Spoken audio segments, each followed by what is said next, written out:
hambalyo Somaliland dadkii adduunkoodh dhan baa egaskooda ku soo qoraya Somaliland baa laga sheekanayaa iyo recognitionkeedii iminka halkaasaan ka akhriyaa nin la yidhaahdo David Green ayaa ku soo qoray egaska wuxuu ku soo qoray big news from US Senator.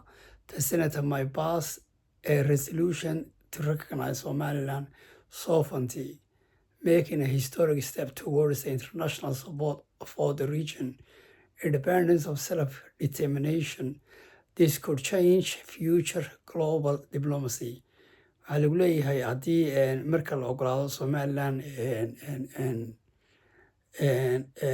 aqoonsigeedu waxaa ku dhacaya isbedel badan baa adduunkaba ku dhacaya.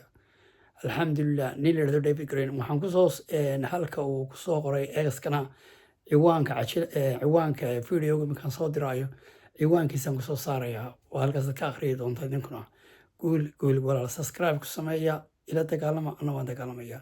Wassalaamu calaykum.